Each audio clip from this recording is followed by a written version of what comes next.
Hello বন্ধুরা, কেমন আছো সবাই? আমার নতুন আরেকটা ব্লগে তোমাদেরকে অনেক ওয়েলকাম জানাই। তোমরা অনেকেই বিয়ের ব্লগ দেখেছো, আজকে নিয়ে চলে এসেছি রিসেপশন ব্লগ। মানে আমরা কিন্তু আজকে কনে পক্ষ, আজকে আমরা কন্যাযাত্রী। তো দেখো আমরা সবাই চলে এসেছি একদম লজের সামনে, আর আমরা আসার আগেই না আমার বর এসে হাজির।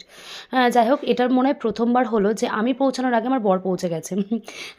তো কাছাকাছি বিয়ে হলে না এই একটা মজা, কী সুন্দর সবাই মিলে আনন্দ করতে করতে টুক করে চলে যাওয়া যায়।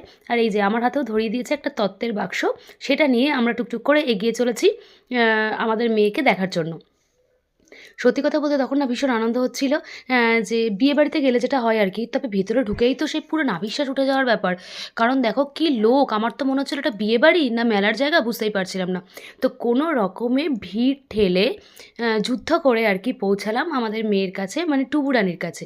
তো প্রথমেই দেখলাম যে বর্ষার ছেলেকেও কোলে নিয়ে রয়েছে, মানে এটা হচ্ছে আমার কাকার মেয়ের বাচ্চা, ঘন্টু বাবা।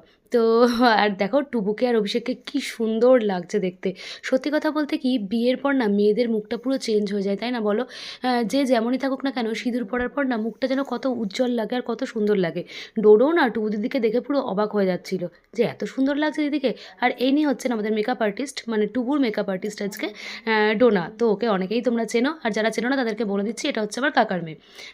আর এই যে আমি আহ, আহ, আসার পরপরই ওরা আমাদের হাতে ধরিয়ে দিয়েছিল এই টিফিনের বাক্সটা, যেটা সমস্ত বরযাত্রী আর কন্যাযাত্রীরাই পায়। তো আজকে আমাদের স্পেশাল ট্রিটমেন্ট দেওয়া হচ্ছে, কারণ যেহেতু আমরা কনেপক্ষ। যদিও ব্লগটা আসতে একটু লেট হয়ে গেল, তবে তোমরা কিন্তু কিছু মনে করো না, নিয়ে কিন্তু ঠিক হাজির হয়ে গেছি নতুন ব্লগ। আর এই যে টিফিনের বাক্স খুলতেই দেখলাম কত কিছু রয়েছে, তার মধ্যে আমার যে পছন্দের মিষ্টিটা সেটা দেখলাম আমার বর ওমা আমাকে না দিয়ে টুক করে নিয়ে নিজে মুখে পড়ে দিল। যাই হোক ঠিক আছে, ও আগে নিয়েছে তো ওটা ওর, আর কি করা যাবে। যাই হোক, তারপরে এই সুন্দর সুন্দর গোপাল ভাঁড়, তারপরে এইগুলোকে সাজিয়েছিল, আমি জানি না এটা কি, কিন্তু ডোডো আমাকে বলছিল যে ওকে জিজ্ঞাসা করেছে তুমি কী সেজেছো, তো ও নাকি বলেছে আমি গোপাল ভাঁড়ের বউ। যাই হোক, হবে হয়তো সেটাই। তো তোমরা কারা কারা জানো বলো তো যে ও কী সেজেছে, সেটা যেন অবশ্যই কমেন্ট করে জানিও। আর এই যে খাওয়ার জায়গা, এখানে এসেই তো নাকে গন্ধ যেতেই, মানে খাবারের গন্ধ যেতেই একদম খিদে পেয়ে গেছিলো।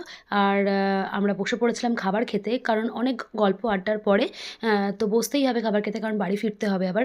আর এই যে পুরো মেনু কার্ড তোমরা পরে আস্তে আস্তে ধীরে ধীরে দেখে নিও, ঠিক আছে?